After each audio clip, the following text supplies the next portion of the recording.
पूतना का स्वरूप भाई सीख लो, थोड़ा सुन लो, ये जीवन में काम आएंगी चीजें। तो प्रथम भक्ति के मार्ग में जो आपके ऊपर आक्रमण करती है उसका नाम है पूतना। दोष दिखना प्रारंभ हो जाता है, फिर आलस्य आना प्रारंभ हो जाता है, सेवा अपराध होने शुरू हो जाते हैं। 21 प्रकार के सेवा अपराध होते हैं। कितने बताएं? रुको अभी बताते हैं कितने सेवा अपराध होते हैं और उन सब सेवा अपराधों से कैसे बचा जाए।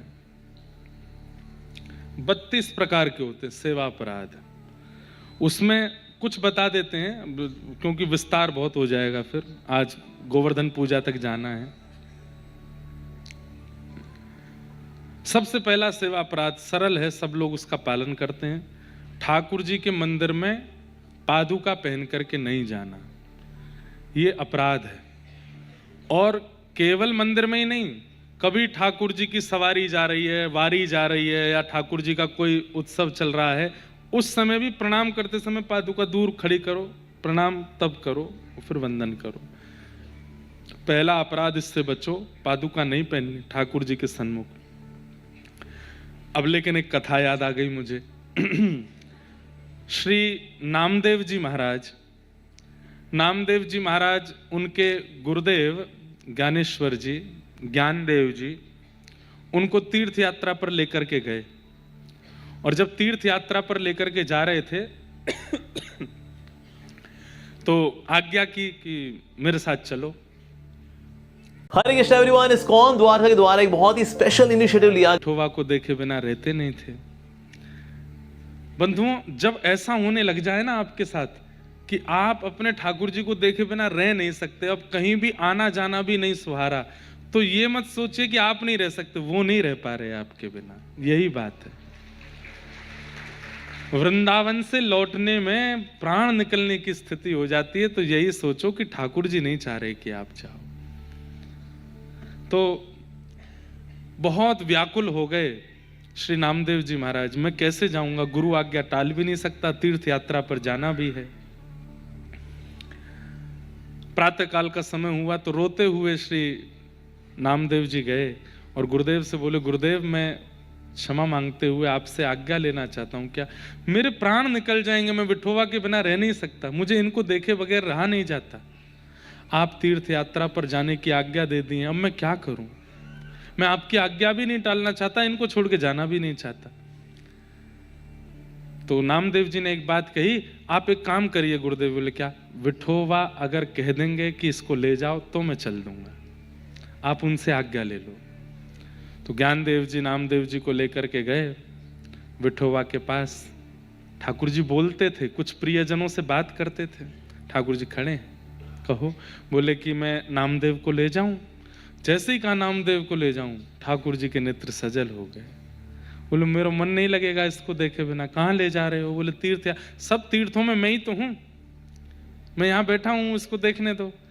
नहीं, मेरी तीर्थ यात्रा की इच्छा है और ये मेरा अच्छे से ध्यान रखते हैं, तो आप आज्ञा कर दो, इनको ले जाऊं। ठाकुर जी नामदेव जी की ओर देखने, नामदेव जी मना कर रहे हैं, मना कर दो। ठाकुर जी तुरंत बोले, ठीक है ले जाओ, लेकिन मेरे नामा को जल्दी ले आना, मेरा मन नहीं लगेगा। मैं सोच करके बहुत व्याकुल, यही कथा चतुर्भुज दास की है, बस वहां ठाकुर जी से आज्ञा नहीं ली गई है, तभी उन्होंने वो पद गाया, गोवर्धन वासी सांवरे तुम बिन रहो ना जाए। जब नामदेव जी जा रहे हैं मंदिर से बाहर, तो ठाकुर जी रो रहे हैं, व्याकुल हो रहे हैं, जबकि हर मंदिर में वही विठोबा हैं, लेकिन उनका प्रीति कैसी है उनकी अपने भक्तों से, उस क्षेत्र में, उस स्थान में वो नामदेव के संगी रहना चाहते हैं। तो तीर्थ यात्रा करके जब लौट करके वापस पंढरपुर आए नामदेव जी, तो इतने व्याकुल थे दर्शन करने के लिए कि बस अब जैसे ही गुरुदेव ने कहा तीर्थ यात्रा पूरी, अब चलो पंढरपुर, तो बस ये हो गया कि अब ना रात को रुकूंगा, ना दिन में रुकूंगा, ना कुछ खाऊंगा, फिर सीधे मुझे पंढरपुर जाना है, विठोबा को देखना है। इतनी व्याकुलता और उत्सुकता में श्री नामदेव जी वापस आए।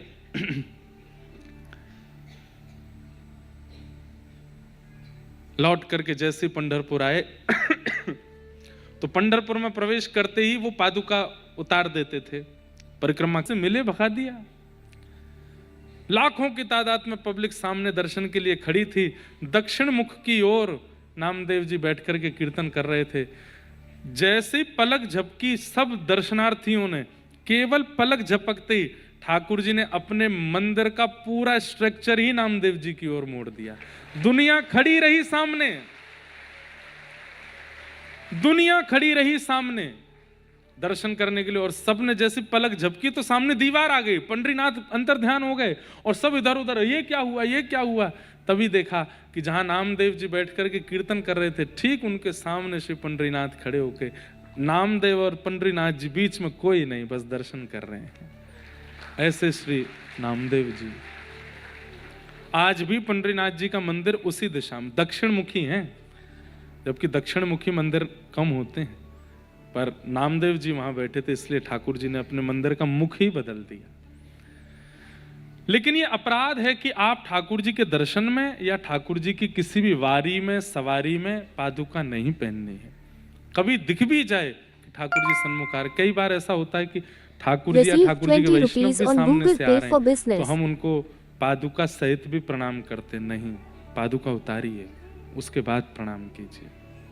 ये एक बहुत छोटा सा एक भक्ति की, ये एक प्रकार से कह लीजिए भक्ति की आचार संहिता है, ये भक्ति का न्याय है। हम पुणे गए थे तो पुणे में डगरू सेठ हलवाई गणेश जी, उनके दर्शन की इतनी अच्छी सुविधा है कि बाहर से लोग गाड़ी से भी, चलते फिरते भी उनका प्रणाम कर लेते हैं। वहां भी मेरा मन तो हुआ कि मैं इन लोगों को बोलूं भाई पादुका तो उतार दो, पर अब सुन रहे हैं तो इसका पालन करें। पादुका पहन के ठाकुर जी के आगे हाथ भी नहीं जोड़ना, हाथ जोड़ने का मन है तो पहले पादुका उतारो फिर प्रणाम। दूसरा अपराध, भगवान के साल भर के मुख्य उत्सवों को ना करना। जन्माष्टमी हो गई, रामनवमी हो गई, अक्षय तृतीया हो गया, अक्षय नवमी हो गई, दीपावली हो गई, गोवर्धन पूजा हो गई, और आपके वसंत पंचमी हो गई। आपके ठाकुर जी के घर पे आगमन का पाटोत्सव, जिस दिन ठाकुर जी की प्रथम सेवा हुई वो पाटोत्सव है। याद रखना चाहिए हर व्यक्ति को कि हमारे लाल जी पहली बार कब आए घर पे, और वो दिन पाटोत्सव है ठाकुर जी का, उसको हर साल मनाना है। ऐसे मुख्य उत्सवों को ना बनाना ये भी एक सेवा अपराध है। घर में सूतक है, पातक है, या किसी प्रकार के कारण आप नहीं कर पा रहे तो बात अलग है, बाकी आपको ठाकुर जी का उत्सव करना चाहिए। तीसरा सेवा अपराध, आज 5 अपराध बताएंगे फिर कल और बता देंगे। तीसरा सेवा अपराध, भगवान के दर्शन करके खड़े खड़े हाथ जोड़ करके बिना दंडवत किए वापस चले जाना, ये एक अपराध है। हाँ, वो बात अलग है कि आपकी कमर में कोई दिक्कत है या शरीर से आप उतने योग्य नहीं हैं तो कोई बात नहीं, लेकिन ये सेवा अपराध है कि ठाकुर जी के आपने दर्शन किए और फिर उसके बाद प्रणाम नहीं किया। भाई लोगों को साष्टांग प्रणाम करना, दंडवत प्रणाम करना चाहिए, और माताएं बहनों को साष्टांग 6 अंगों से प्रणाम कर, पूरा लेट के प्रणाम नहीं करना चाहिए। 4, अशुद्ध अवस्था में मंदिर जाना। अशुद्ध अवस्था में मंदिर जाना ये भी एक सेवा अपराध है।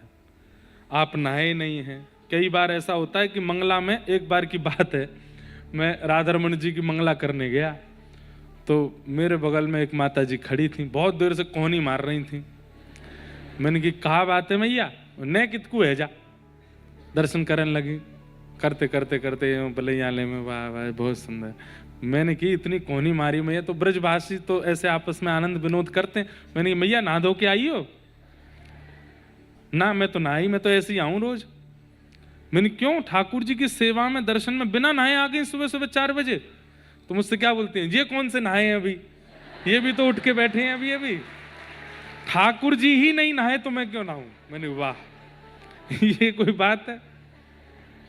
बोले ये अभी दर्शन दे के नहावे जाएंगे, ऐसे हम दर्शन करके नहावे जाएंगे। अशुद्ध अवस्था में दर्शन करना, या आप मंदिर के जाने से ठीक पूर्व शौच आदि के लिए गए हैं तो कम से कम आपको हाथ पैर धुल लेने चाहिए पवित्र अवस्था में। मंदिर, ये सेवा अपराध है। बहुत सारे लोग समझते हैं कि 4 दिन में हम हिप्नोसिस सीख ही